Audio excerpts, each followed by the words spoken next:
శ్రీ గురుభ్యో నమ. శ్రీమతే రామానుజాయ నమ. ఈరోజు మంచి మాట. మరణం ఎందుకు ముఖ్యం, మరణం ఎందుకు ముఖ్యమైనది అనే ప్రాముఖ్యతను వివరించే చాలా అందమైన కథనం. మృత్యువు ప్రతి ఒక్కరూ భయపడే విషయం.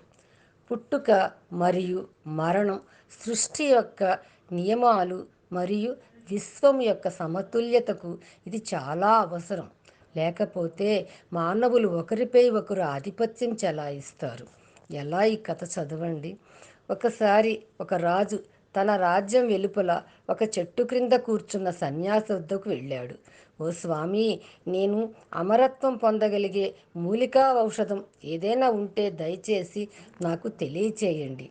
సన్యాసి అన్నాడు, ఓ రాజు, దయచేసి మీరు ఎదురుగా ఉన్న రెండు పర్వతాలను దాటండి మరియు అక్కడ మీకు ఒక సరస్సు దొరుకుతుంది. మీరు దాని నుండి నీరు త్రాగండి మరియు మీరు అమరత్వం పొందుతారు. ఆ పర్వతాలు దాటిన తరువాత అతను ఒక సరస్సును కనుగొన్నాడు. అతను నీరు త్రాగటానికి వెళ్ళబోతున్నప్పుడు కొన్ని బాధాకరమైన మూలుగులు విన్నాడు.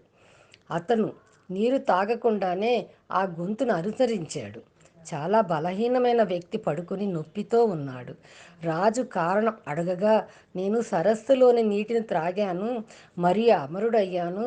నాకు 100 ఏళ్ళు నిండిన తరువాత నా కొడుకు నన్ను ఇంటి నుంచి గెంటేశాడు. గత 50 ఏళ్లుగా నన్ను చూసుకునేవారు లేకుండా పడి ఉన్నాను అన్నాడు. నా కొడుకు చనిపోయాడు మరియు నా మనుమలు కూడా ఇప్పుడు వృద్ధులయ్యారు. నేను కూడా తినటం మరియు త్రాగటం మానేశాను, కానీ నేను ఇంకా బ్రతికే ఉన్నాను. రాజు ఆలోచించాడు.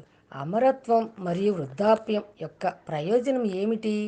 నేను అమరత్వం మరియు యవ్వనం పొందితే పరిష్కారం కోసం మళ్ళీ సన్యాసిని అడిగాడు. సన్యాసి ఇలా అన్నాడు, సరస్సు దాటిన తరువాత మీరు మరొక పర్వతాన్ని దాటండి. అక్కడ మీకు పసుపు నిండిన పండ్లతో నిండిన చెట్టు కనిపిస్తుంది. వాటిలో ఒకటి తినండి మరియు మీరు అమరత్వంతో మరియు యవ్వనంగా ఉంటారు.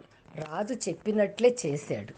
అతను పండిన పసుపు పండ్లతో నిండిన చెట్టును చూశాడు. పండ్లను తెంపి తినబోతుంటే కొందరు పోట్లాడుకోవటం అతనికి వినిపించింది. ఇంత మారుమూల ప్రదేశంలో ఎవరు పోట్లాడుకుంటున్నారని ఆలోచించాడు.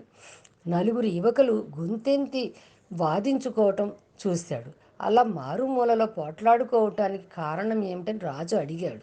వారిలో ఒకరు, నాకు 250 ఏళ్ళు, నా కుడివైపున ఉన్న వ్యక్తి 300 సంవత్సరాలు, అతను నాకు ఆస్తి ఇవ్వడం లేదు. అతను సమాధానం కోసం అవతల వ్యక్తి వైపు చూసినప్పుడు అతను చెప్పాడు, నా కుడివైపున మా నాన్న ఉన్నారు, 350 సంవత్సరాల వయసు. అతను తన ఆస్తిని నాకు ఇవ్వనప్పుడు నేను నా కొడుకుకు ఎలా ఇస్తాను? ఆ వ్యక్తి అదే ఫిర్యాదును కలిగి ఉన్న 400 సంవత్సరాల వయసు గల అతని తండ్రిని సూచించాడు. ఒకరి ఆస్తి కోసం ఒకరు అంతులేని పోరాటాలను తట్టుకోలేక ప్రజలు తమ గ్రామం నుండి వెళ్ళగొట్టారని వారందరూ రాజుతో చెప్పారు. దిగ్భ్రాంతికి గురైన రాజు సన్యాసి వద్దకు తిరిగి వచ్చి, మరణం యొక్క ప్రాముఖ్యతను నాకు తెలియజేసినందుకు ధన్యవాదాలు అన్నాడు. అప్పుడు ఆ సన్యాసి ఇలా అన్నారు, మరణం ఉంది కాబట్టి ప్రపంచంలో ప్రేమ ఉంది.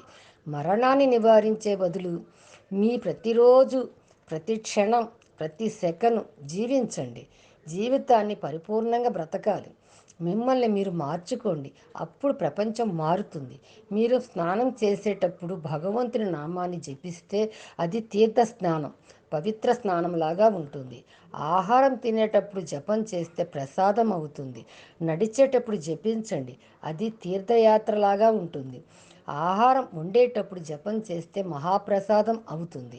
నిద్రించే ముందు జపం చేస్తే ధ్యానం నిద్రలాగా ఉంటుంది. పని చేసేటప్పుడు జపిస్తే అది భక్తి అవుతుంది. ఇంట్లో జపిస్తే దేవాలయం అవుతుంది. సర్వే జనా సుఖినో భవంతు, లోకా సమస్త సుఖినో భవంతు.